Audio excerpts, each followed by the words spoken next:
Aí, Esse é o negócio lá.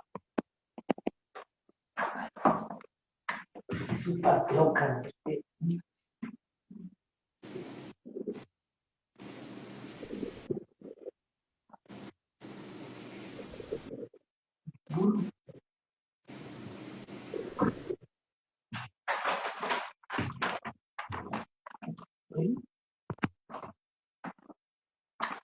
Então, pessoal, boa noite para todos que estão nos assistindo. Boa noite, professora Sara. Em breve ela estará se apresentando para todos. É com muita alegria que eu venho anunciar uma live internacional com a doutoranda, a professora Sara Daiane, sobre cristianismo siríaco.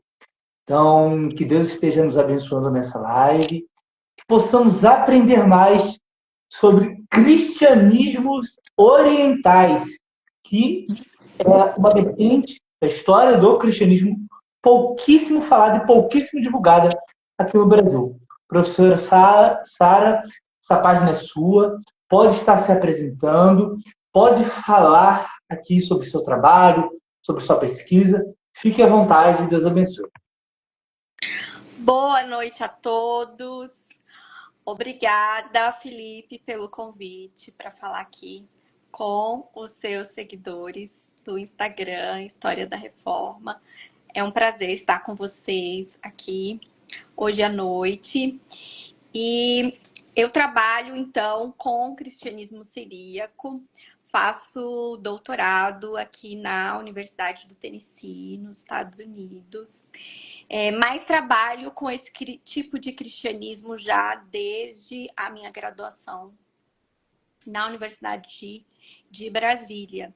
Então, já tem um tempo aí que estou caminhando nesse processo, mas realmente pela ausência de professores especialistas nesse assunto de cristianismo oriental, especificamente do cristianismo siríaco, eu tive que vir estudar fora do Brasil.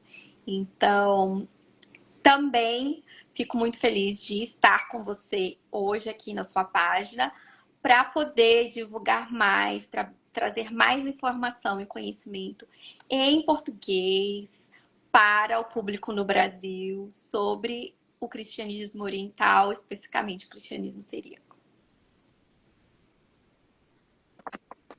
Professora, se você quiser falar um pouco como é estudar fora do Brasil, se existe a possibilidade de fazer um mestrado ou até mesmo um doutorado lá no exterior, mas sem sair do Brasil, existe essa possibilidade?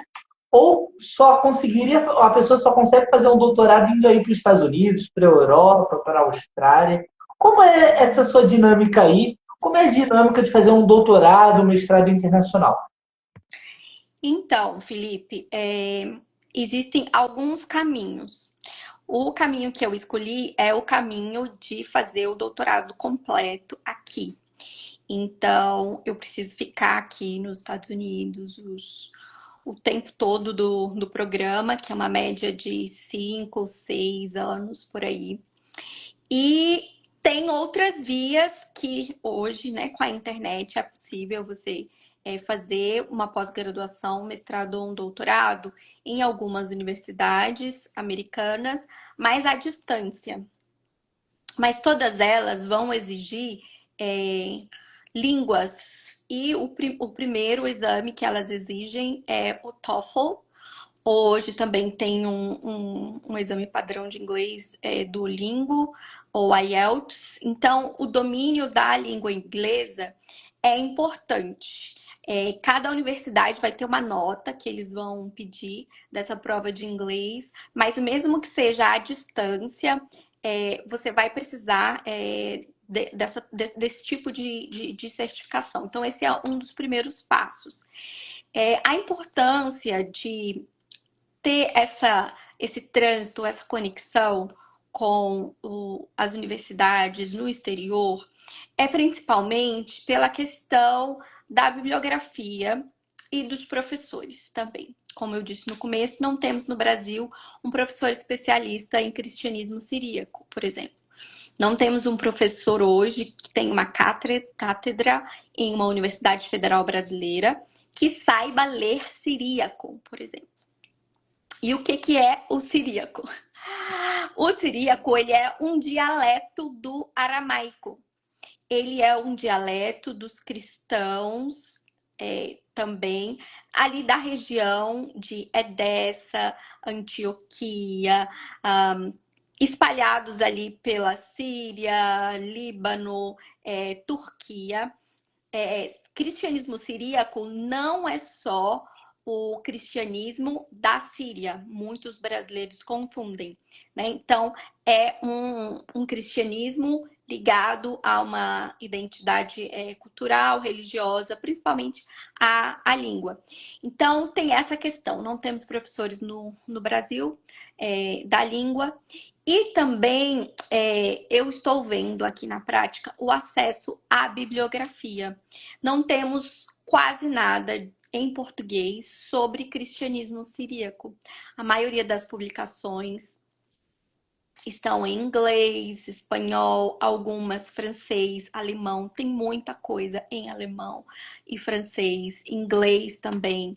Então, a importância de estudar no exterior ou em alguma universidade estrangeira de forma online também é o acesso à bibliografia, porque essas universidades elas têm grandes bibliotecas online que fornecem e físicas que fornecem essa bibliografia atualizada para gente. Porque para um livro ser traduzido, chegar no mercado editorial brasileiro, leva aí de 5 a 10 anos ou mais. Então, quando nós estamos aqui ou quando temos acesso a essas universidades, a gente também tem um acesso a uma bibliografia mais recente e mais especializada. Excelente. Sara, você falou um pouco aí do seu começo na graduação, mas você poderia, antes de adentrarmos nas perguntas, falar um pouco de como começou essa paixão aí pelo cristianismo siríaco? Sim, começou na graduação. Eu entrei no bacharelado de História na Universidade de Brasília e logo de início me interessei pelas matérias de história antiga e medieval. E não sei como é agora, mas naquele tempo existia programas de iniciação científica. Na minha época chamava PIBIC, teve outros nomes. E eu comecei já ali nesse tipo de pesquisa júnior na graduação, fazendo pesquisa de PIBIC. E depois fui até a monografia, já trabalhando com cristianismo siríaco. Eu descobri esse tipo de cristianismo num grupo de pesquisa na graduação e eu precisava escolher um assunto, um assunto para fazer a pesquisa de iniciação científica.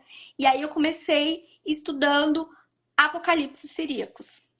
Na época não tinha quase nada escrito em português também.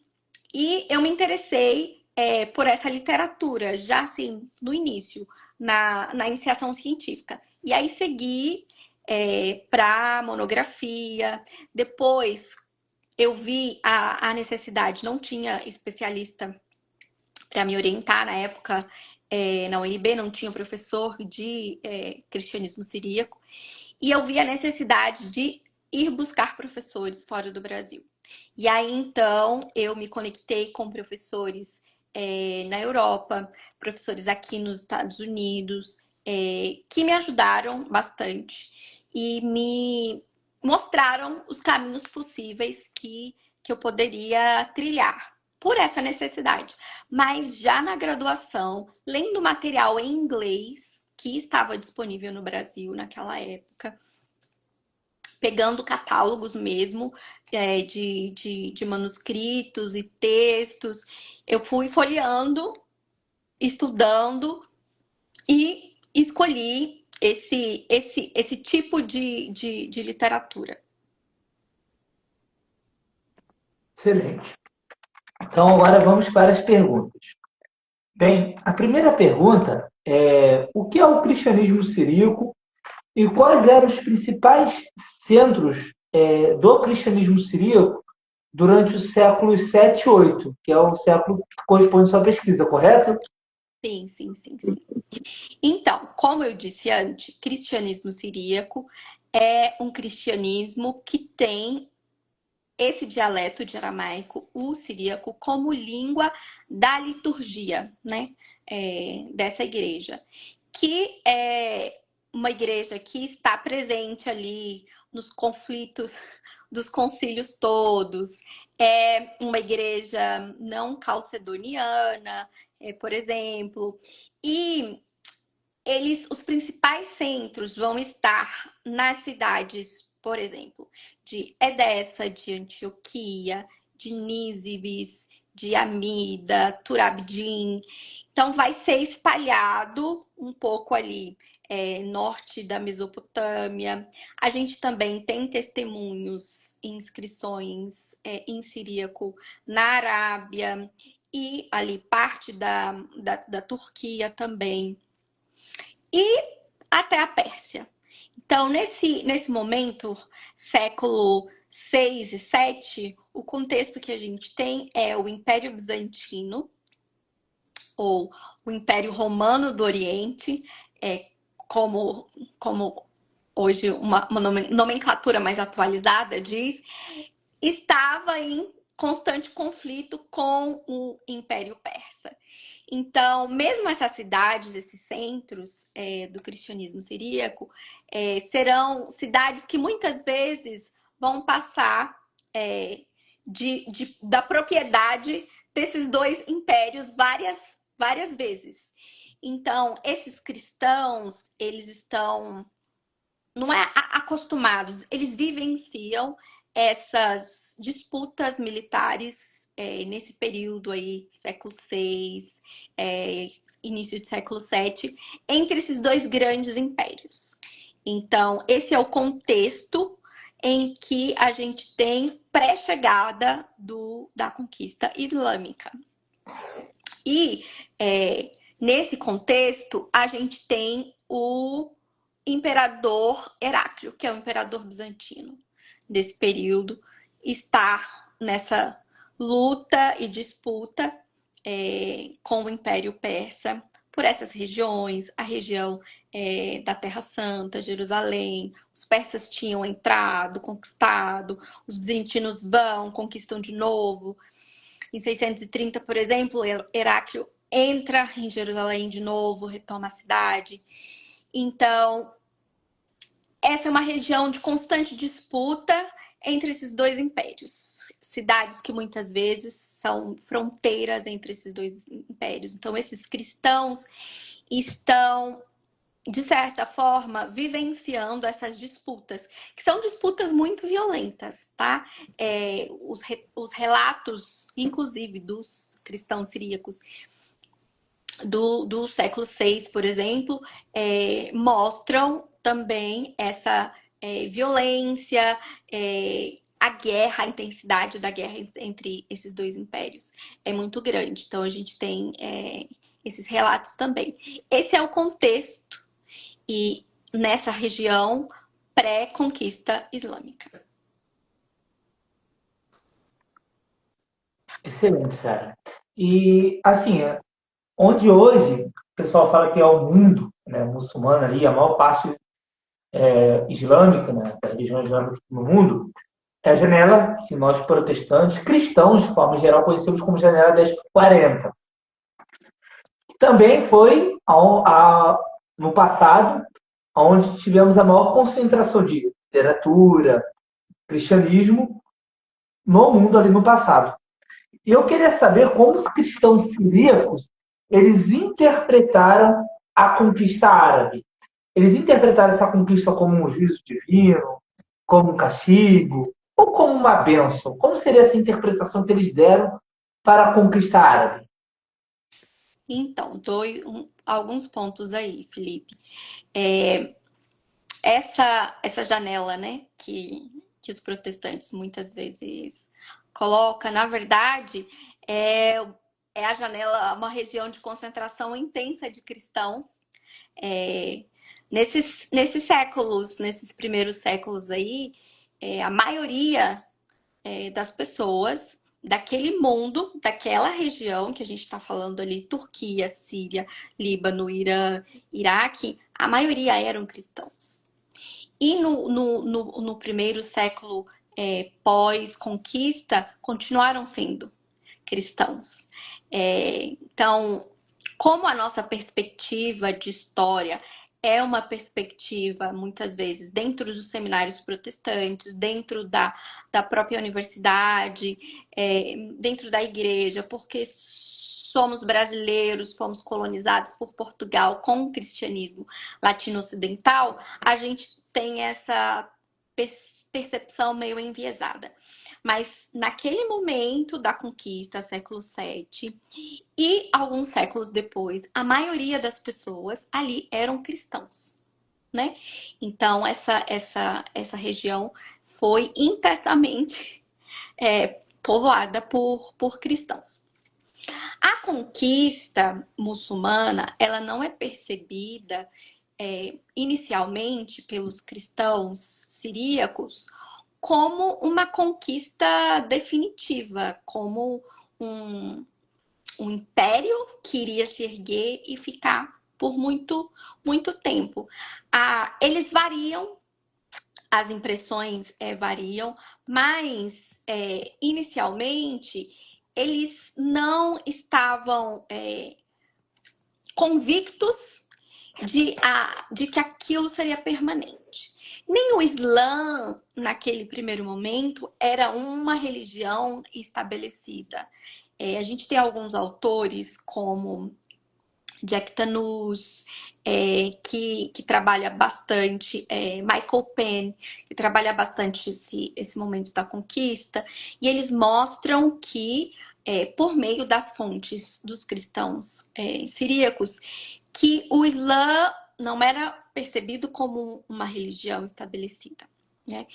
E então, nesse momento, os cristãos siríacos vão variar um pouco a interpretação sobre a forma que essa conquista significa.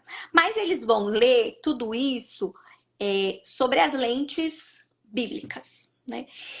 Não assusta tanto bem no começo, porque os árabes, Tayoye, como eles são chamados em siríaco, ou filhos de Agar ou ismaelitas, pelas fontes siríacas, eles eram, durante essa guerra entre Império Bizantino e Império Persa, eles foram contratados muitas vezes para lutar nos exércitos desses dois impérios.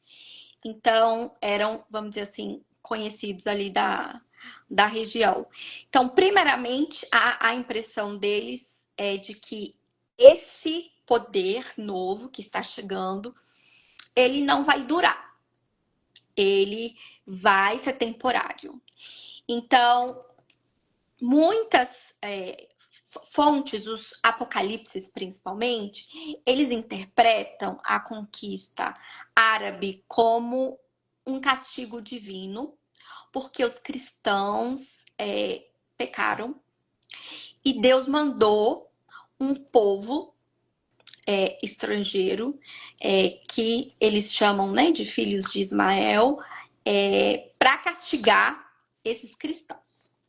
Mas esses primeiros textos, eles ainda acreditam que o Império Bizantino vai conseguir retomar a situação, vai conseguir retomar o controle ali da região e vai substituir esses árabes que chegaram. E eles veem, então, logo no começo, grande parte nos textos apocalípticos, por exemplo, como um castigo de Deus. Outros, um pouquinho mais depois, vão entender o fim do domínio bizantino como um alívio relativo. pelas pressões religiosas, tinha o imperador bizantino ali tentando unificar a cristologia dessas igrejas não calcedonianas. Muitos desses cristãos siríacos tinham sido perseguidos, excomungados, e então tem uma pequena parte ali que entende que é um alívio.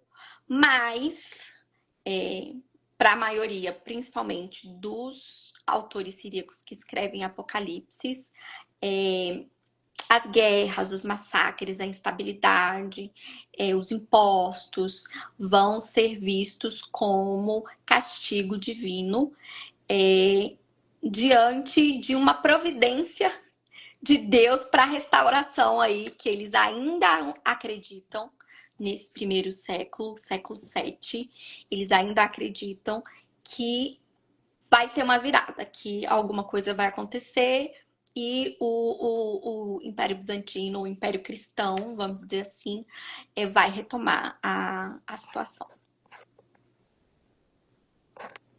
Excelente, Sara, excelente. E é um assunto que poucas pessoas aqui no Brasil sabem, né? Como você falou ali no começo, eu até pontuei, você pontuou mais exatidão, e poucas pessoas sabem hoje, onde hoje é a janela 1040, né, que nós protestantes falamos, é o local que nessa época mais tinha cristãos no planeta. Tanto que a capital da Coreia do Norte ficou conhecida como a Jerusalém do Oriente há um certo tempo aí, tempos atrás. E tinha cristãos na China, cristianismo na Síria era abundante, na Índia também, né? Em vários lugares. E muito excelente esse tema e sua pesquisa. E, Sara, quais são as principais crônicas siríacas dessa época? Então, a gente tem algumas crônicas, algumas cartas, alguns apocalipses que são assim bem imediatos à conquista. Um problema que o Michael Penn, o Jack Tanous e outros historiadores evidenciam é a dificuldade de trabalhar a história da conquista islâmica através das fontes escritas em árabe, porque elas são fontes bem tardias. Então, a gente tem, por exemplo, minha pronúncia pode estar errada, hein, gente? Porque a pronúncia árabe.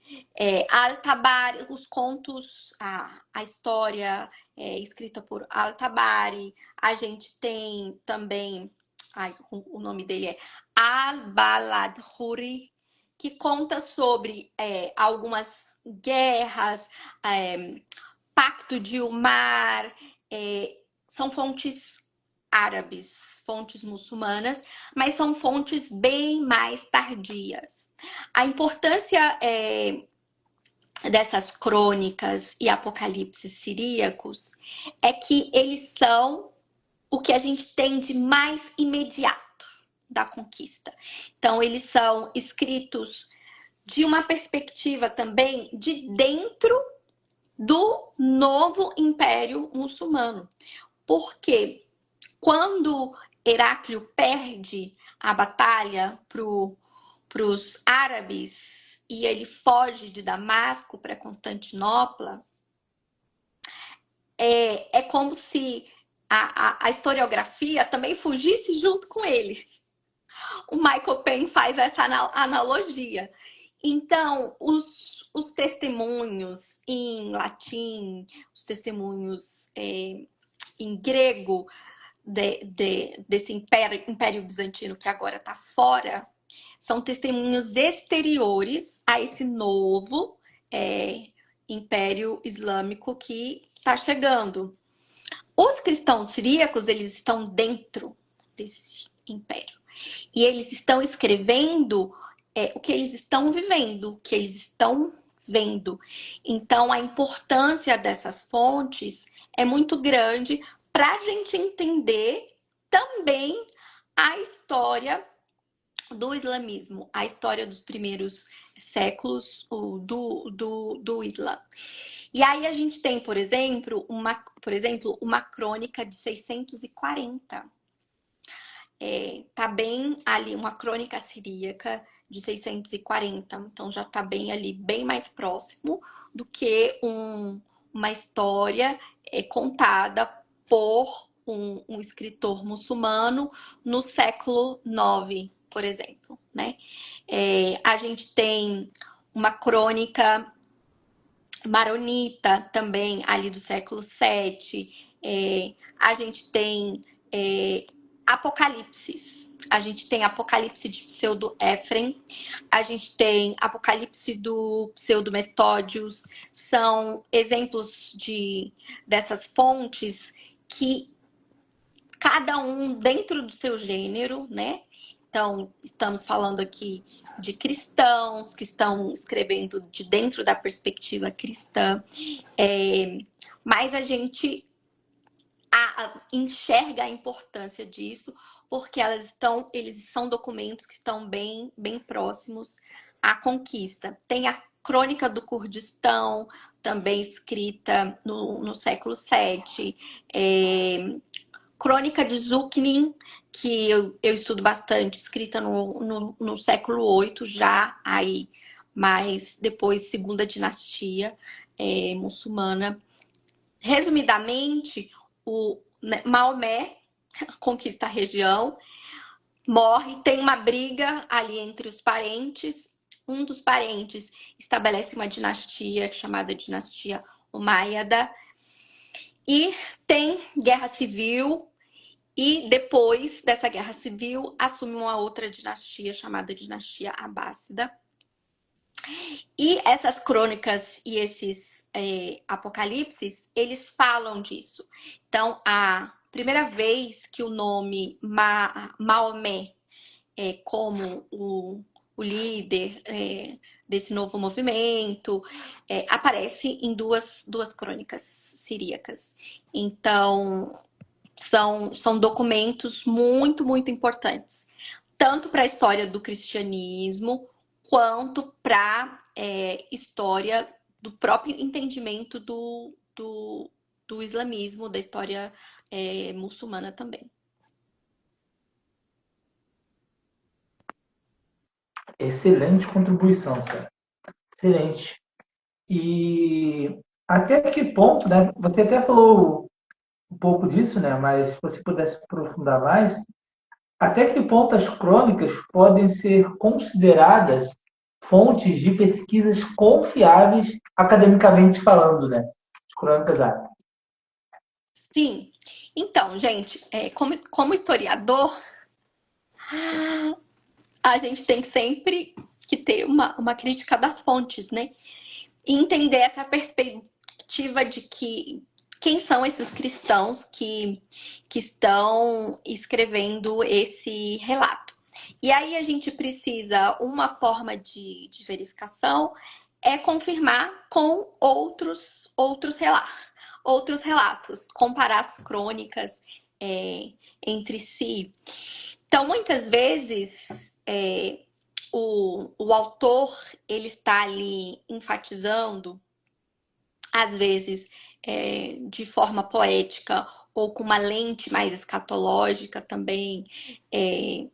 A crônica já tem uma forma muito mais definida, inspirada no modelo de Eusébio. Os cronistas siríacos escrevem inspirados no modelo de Eusébio de história eclesiástica, que Eusébio começa lá com a criação do mundo e chega até Constantino. Os cristãos siríacos adaptam esse modelo, mas continuam copiando. Então, existe uma crítica das fontes, claro, que nós historiadores trabalhamos. Então, a gente compara essas crônicas, esses documentos, com outros documentos também. Então, com os documentos mais tardios muçulmanos, com documentos em latim, com documentos em grego. E aí a gente vai comparando, verificando a confiabilidade de datas, de batalhas, de acontecimentos e afins. Então tem esse processo que né, parte do do processo acadêmico em si. Então, tem coisas que são bem confiáveis, que os historiadores fizeram a crítica dessas fontes e realmente isso aqui aparece, realmente isso aconteceu. E tem outros, claro, pedaços, interpretações que mostram uma visão da pessoa naquele momento, a opinião dela e afim, refletindo a cosmovisão que ela tinha naquele momento. Mas, para nós, essas fontes, elas são muito importantes e elas retratam como esses cristãos estavam sentindo esse momento. E aí a gente segue para um novo modelo e um novo momento de análise no método histórico, de que não é só exatamente esse relato é confiável, mas o que esse relato me mostra sobre a cosmovisão da pessoa que está escrevendo. Então, como que os cristãos siríacos enxergaram e estavam vendo toda aquela situação internamente, né? Porque eles estão no meio do furacão. Então, o que eles estão sentindo? O que eles estão passando? O que eles estão sofrendo? O que a linguagem com que eles escrevem? O que os textos bíblicos que eles escrevem, que eles usam nas crônicas, inclusive, para justificar o sofrimento que eles estão passando, refletem dessa situação. Então, o valor histórico da crônica não é mais só se aquela informação, aquela data, aquela batalha é empiricamente verificável, mas para a gente entender como aquele sujeito histórico estava interpretando o tempo dele também. Muito bom, Sara. E você falou até um pouco do trabalho que os historiadores, né, como você, né, que já é formado, está fazendo doutorado, e eu, né, futuramente estarei me formando, terei que fez, né, que a gente, pessoal acha que historiador só tem que gravar data, só tem que gravar alguns acontecimentos e não faz mais nada. Só que não é bem assim, é um trabalho muito aprofundado, trabalho muito difícil e tem que ser feito com muito carinho, muita dedicação, que infelizmente aqui no Brasil não é valorizado. Não é valorizado. E a próxima pergunta, Sara, é qual a diferença entre literatura apocalíptica siríaca e as crônicas siríacas? Elas são a mesma coisa ou tem alguma diferença? Tem diferença. Uma diferença de forma, principalmente, né? Então, apocalíptica é um gênero literário, assim como as crônicas são um gênero literário. A apocalíptica tem como uma forma, a forma literária, é que um anjo ou dá uma visão para o autor, né? Vamos pegar aí o Apocalipse de João. Então, João recebe uma revelação. Apocalipse significa revelação. E por meio de visões, símbolos bíblicos, tem uma perspectiva escatológica dentro desse gênero literário. Então, tem um objetivo ali e uma construção da história que é voltada para mostrar a luta entre o bem e o mal, é uma forma de mostrar a segunda vinda de Cristo. Na literatura apocalíptica siríaca, ela herda, claro, várias coisas. A gente tem uma tradição grande aí para trás de apocalíptica cristã e judaica também. Então, ela herda essas características e ela vai falar usando símbolos, imagens, né? Então, vai ter um imperador dos últimos dias, por exemplo, num dos apocalipses siríacos, que é um imperador que chega em Jerusalém e conquista tudo de volta, tira dos muçulmanos a cidade de Jerusalém, por exemplo, trata dessa cosmovisão mais escatológica. A crônica, ela já tem uma forma de datação ano por ano, e como as crônicas da Bíblia, né, o livro de crônicas e reis na Bíblia, falando o que aconteceu naquele reinado, ou naquele ano aconteceu aquela seca. Então, a crônica, geralmente, ela é voltada para o passado. O texto, a forma do texto. O Apocalipse, ele é escrito como se fosse para o futuro. Ele é como se fosse escrito em forma de profecia. Aquilo vai acontecer.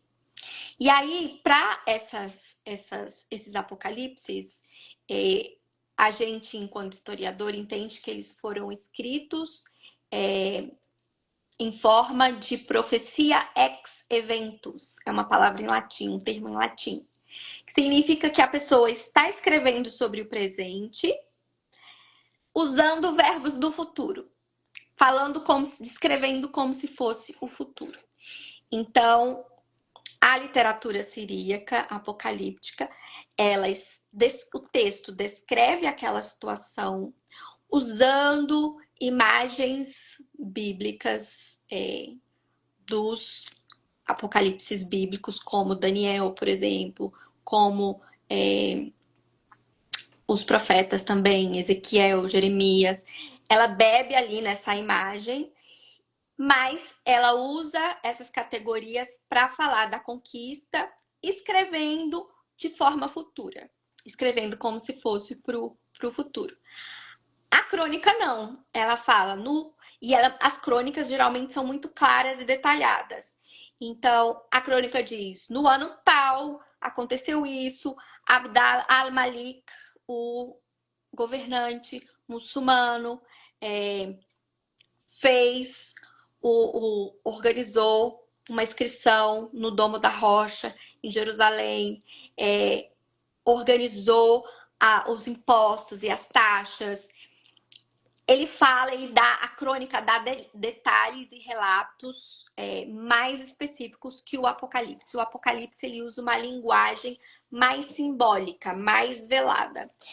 Que as pessoas daquele tempo em que o texto foi escrito reconheceriam. Mas é uma forma literária diferente da crônica. Excelente, Sara. Bem, e qual seria, você falou um pouco de Apocalipse, qual seria a relação entre a conquista árabe e a escatologia dos cristãos siríacos? Olha, os textos siríacos, num primeiro momento, eles vão esperar que Deus intervenha na história de forma objetiva e que elimine, de alguma forma, esse novo reino. Então, no primeiro momento, a gente tem, por exemplo, um apocalipse bem importante, que é o apocalipse do pseudo-metódio. Ele mostra isso. No primeiro momento, ele acredita que vai vir um imperador dos últimos dias, que representa o Império Bizantino, e vai retomar essas regiões, que Deus vai reverter a história, que esses cristãos estão sofrendo porque eles pecaram. Então é assim, eles merecem porque eles pecaram. Eles não seguiram a ortodoxia, né? Mas essa opressão, ela é coordenada por Deus. Os filhos de Ismael, ou os agarenos, como eles chamam, as fontes chamam, ou os taioi, eles são instrumentos de Deus, da ira de Deus, para punir os cristãos que pecaram. Então, forma de interpretar a conquista é a forma como os cristãos siríacos entendem que o Império, o novo Império Islâmico, é um agente de Deus na história e que Deus vai reverter essa situação. O tempo passa e os cronistas começam a mudar, os autores começam a mudar essa perspectiva. E aí passa o primeiro século da conquista, acontece o oposto. O Império Muçulmano, a dinastia Omeyyada, se estabelece, começa a organizar os impostos, começa a organizar a burocracia. Isso não significa, gente, que esses cristãos desapareceram e foram todos convertidos para o islamismo automaticamente após a conquista. O que as fontes mostram é igrejas que ainda continuam. O que as fontes mostram é uma vida cotidiana ainda dentro desse Império Muçulmano. Então, gradativamente, a dinastia Omeyyada vai se estabelecer. No começo, eles não querem converter todo mundo, não é o objetivo dos governantes muçulmanos converter toda aquela população cristã ali. Com o passar do tempo, as medidas administrativas e religiosas vão se tornando mais rígidas, mas no primeiro momento não é essa conversão automática que a gente imagina. Mas os apocalipses também advertem contra isso. Então, uma das funções deles é, olha, não se apostatem virando muçulmanos. Deus está de olho aí, a situação tá difícil, mas não chegue à apostasia. Excelente. Você fala um pouco sobre o pseudo-metódio. Você poderia se aprofundar mais nele, por favor? Sim, sim. O pseudo-metódio é um apocalipse importante do século VII. A maioria dos autores concordam atualmente que ele foi escrito ali por volta de 690, 692, como resposta a uma política mais centralizadora do governante da dinastia Omeyyada chamado Abd al-Malik. Ele centralizou esse governo. Ele organizou administrativamente. Vamos dizer que a coisa assim estava correndo mais solta. No português mais simplificado, gente.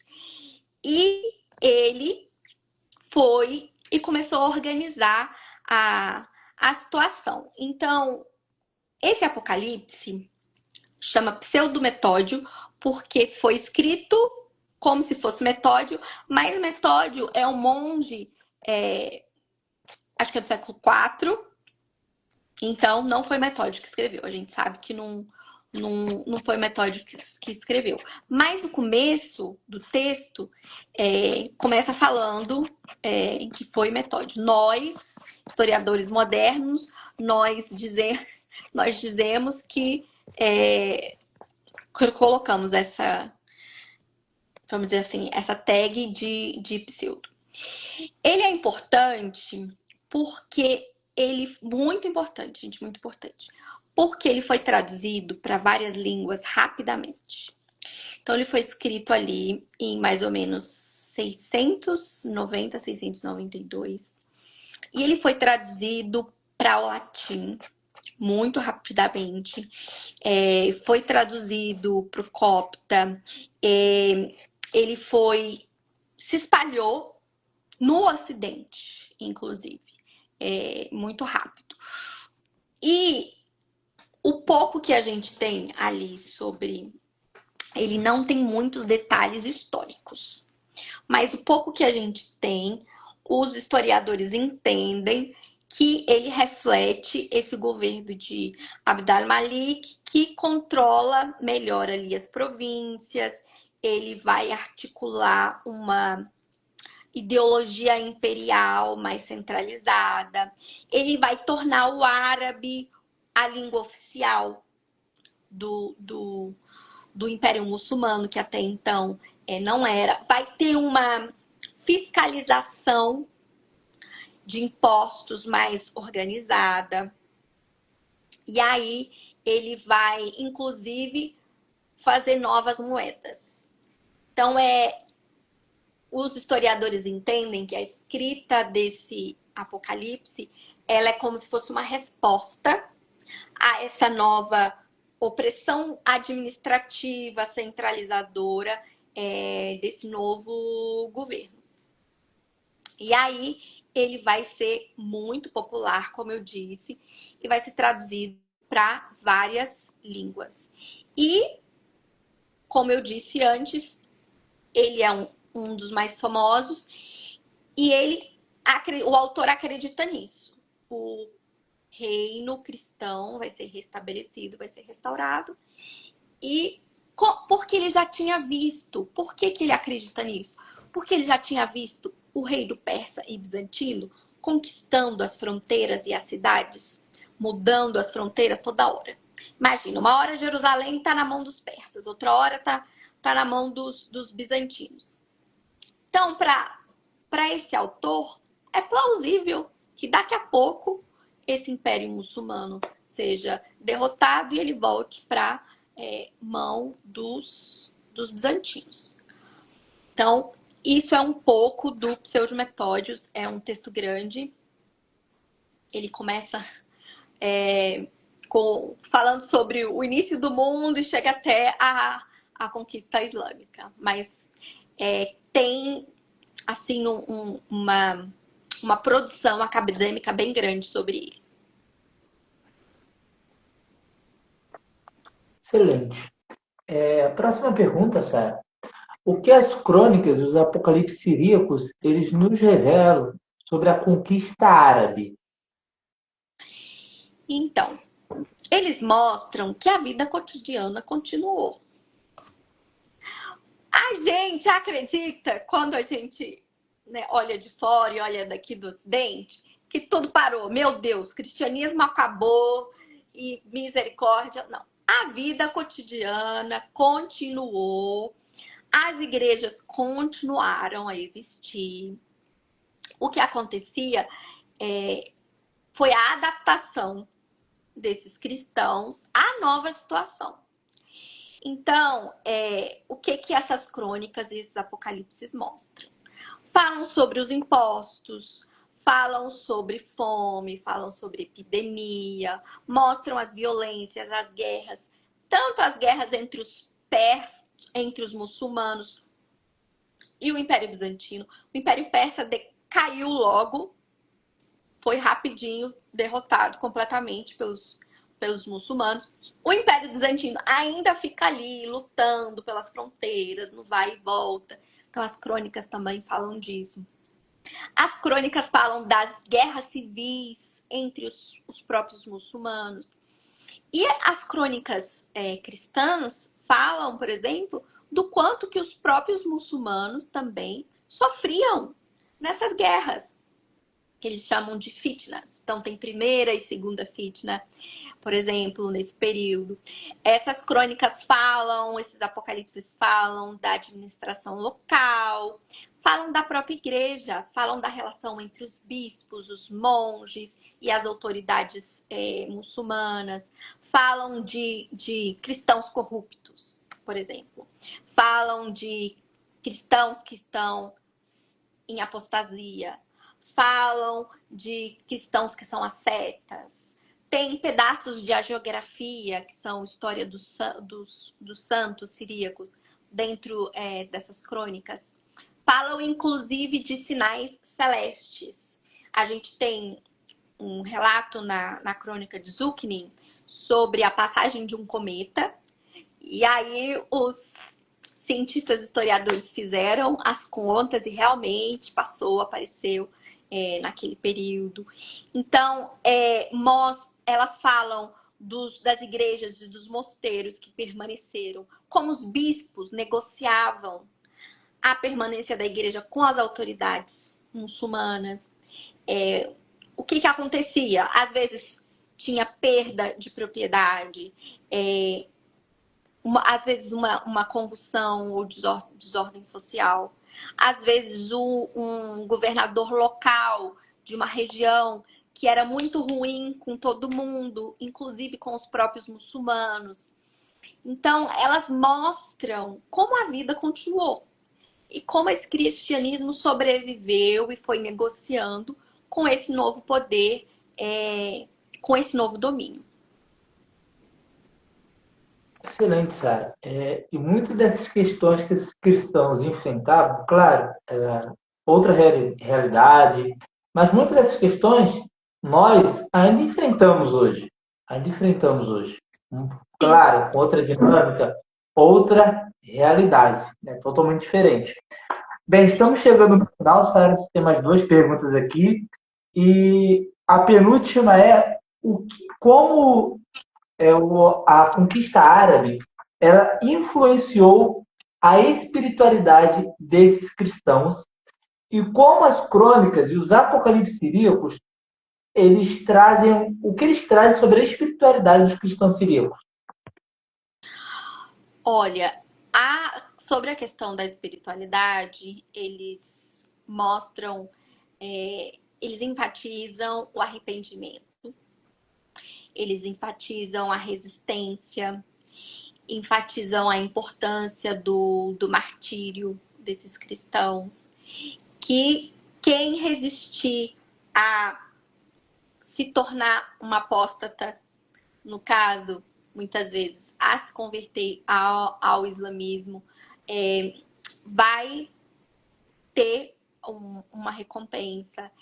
E eles mostram a preservação, eles entendem que a identidade eclesiástica ainda está sendo preservada.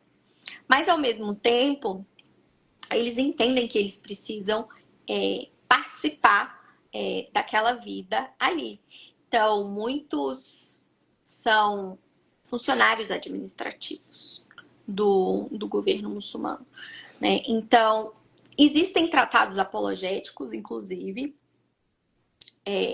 diálogos escritos em forma de disputa, para discutir, debater essa espiritualidade, essa teologia. Mas, para mim, enquanto historiadora, elas mostram a sobrevivência de uma comunidade no meio de um conflito. E as formas de negociação em que eles tiveram para continuar, né?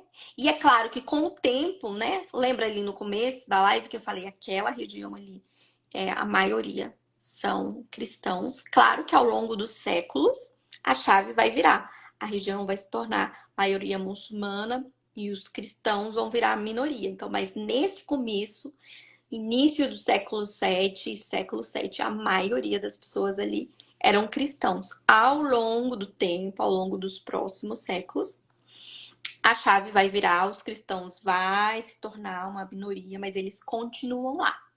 Eles continuam participando da vida desse império. Excelente. Bem, chegamos à nossa última pergunta. E nessa última pergunta, Sara, quero perguntar aqui de uma forma mais ampla. Por que estudar cristianismos orientais nos dias de hoje? Por que não um brasileiro, seja ele um católico, um protestante, seja reformado, arminiano, batista, assembleano, ou até mesmo uma pessoa que não tem, não seja cristã, mas seja de outra religião, não tenha religião. por que essa pessoa ela pode ou deve, vamos dizer assim, estudar cristianismos orientais? Qual é essa importância? Qual a relevância desse estudo? Porque traz uma nova janela, amplia a nossa perspectiva de história da igreja, né? De história da igreja global. Porque enquanto brasileiros, nós temos uma perspectiva muito ocidentalizada. A gente tem a perspectiva de uma parte do cristianismo. A gente, principalmente às vezes enquanto protestante, a gente lê as cartas de Paulo, segue Paulo para Roma e acha que a partir dali o cristianismo se expandiu, chegou, né, Europa, chega às Américas. E a gente esquece que em Antioquia os seguidores de Jesus foram chamados cristãos. E a partir dali o cristianismo também se espalhou pelo Oriente. A igreja siríaca na Pérsia foi uma igreja muito missionária. Uma igreja que mandou missionários para a China, que mandou missionários para a Mongólia, que a gente tem inscrições em pedras escritas em siríaco na China. Então, é importante estudar cristianismos orientais, cristianismo siríaco, oriente cristão, especialmente, porque amplia essa nossa perspectiva. Inclusive, aí deixa eu falar do meu peixe, Felipe. A gente tem aqui no Brasil, aí no Brasil, um trabalho com um grupo de pesquisa que é o GEROC, que é o Grupo de História do Oriente Cristão, do qual eu sou vice-coordenadora atualmente, o coordenador professor João Vicente. Foi fundado pelo professor Alfredo Cruz, especialista em cristianismo copta. E nós temos o objetivo de popularizar esse conhecimento para o Brasil, trazer material em língua portuguesa, para que nós entendamos, enquanto brasileiros, essa outra parte do cristianismo, que é tão importante quanto a parte ocidental. Então, a gente tem pais da igreja no Oriente Cristão também, muito importantes, que escreveram tratados sobre cristologia, que escreveram comentários bíblicos muito importantes. Tem está saindo alguns posts sobre eles, tanto aqui na minha página de professora Sara, quanto na página do GEROC, que vocês podem acompanhar aí no Instagram. Nós temos tentado trazer e produzir um material em língua portuguesa para mostrar a riqueza desse Oriente cristão, que tem muito material para pesquisar, gente. Então, você que é da graduação no Brasil, você que é de um seminário, seja católico ou protestante, tem toda uma teologia de história do cristianismo no Oriente que você precisa conhecer, né? Então, não é só Agostinho, por exemplo. Não são só os pais latinos que você precisa conhecer. Tem todo um outro campo de história e teologia que nós, enquanto brasileiros, precisamos acessar. Excelente, Sara. Já ia pedir para você falar do GEROC. E é isso. Obrigado por aceitar o convite. Que Deus possa continuar te abençoando na sua pesquisa. Tá bom? Muito obrigado aqui, tá? Agradeço muito a sua participação. E pode falar suas últimas palavras aí, momentos finais, e deixar seu perfil, o perfil do Geode, falar também sobre a revista, ainda dá tempo da pessoa, o pessoal submeter artigos para a revista. Então, pode deixar isso. Esse momento é seu agora, esse momento final. Obrigada, Felipe, pelo convite. Uma alegria poder divulgar esse tipo de trabalho histórico que a gente faz e que nós somos capazes de fazer no Brasil, como você disse no começo. É possível tanto nós estudarmos fora ou aí no Brasil, também com ajuda, né, das pós-graduações ou cursos online também. Nós temos, como eu disse, o GROC, que é um grupo de História do Oriente Cristão. Nós temos tanto reuniões periódicas no Meet, temos o canal no YouTube também, com palestras de vários professores que são especialistas nos assuntos em que eles pesquisam. E temos uma revista, a primeira revista no Brasil dedicada ao estudo do Oriente Cristão. Estamos agora com a chamada para o número 3 aberta. Não precisa, não tem nenhum requisito de ser doutor, pós-doutor ou mestrando. Se você é interessado no assunto, você é da graduação, por exemplo, e pesquisa, tem um trabalho, uma monografia, quer mandar em forma de artigo, as inscrições estão abertas até agosto agora. E nosso objetivo é divulgar, popularizar esse conhecimento em língua portuguesa. A revista é online, a gente já tem ISSN também, você vai poder colocar no seu Lattes. E a gente vai ficar muito feliz de receber e avaliar a contribuição de vocês. E gradativamente, com mais pessoas interessadas, pessoas aí generosas como o Felipe, vamos conseguir divulgar mais esse assunto. Eu agradeço. Tem a minha página aqui também, de professora Sara. Posto um pouquinho do meu dia a dia aqui na universidade. As alegrias e tristezas. Muitas alegrias e bênçãos. Então, quem quiser tem a página do GROC no Instagram para seguir e a minha página aqui no Instagram também para seguir e vocês ficarem mais informados sobre o Oriente Cristão. Obrigado, professora Sara, e Deus abençoe você nessa sua caminhada aí, né, nesse seu doutorado. E, pessoal, quem quiser também esteja adquirindo meus e-books, entre em contato comigo aqui no direct, tem alguns excelentes e-books sobre história da reforma, história da pregação, de Militão de Sardes até Agostinho de Hipona, história da Igreja Presbiteriana do Brasil e desafios do autista adulto, para aqueles que não sabem, sou autista nível de suporte 2. Então, quem quiser estar adquirindo e-book, cada um desses e-books é apenas R$10. Então, esteja adquirindo e entrando em contato comigo. Deus os abençoe. Divulguem, compartilhem essa live, compartilhem a página História da Reforma, o canal do YouTube História da Reforma, GROC, a página da professora Sara. Vão lá, sigam ela, que é um conteúdo de excelente qualidade. Deus abençoe todos vocês. Valeu, professora.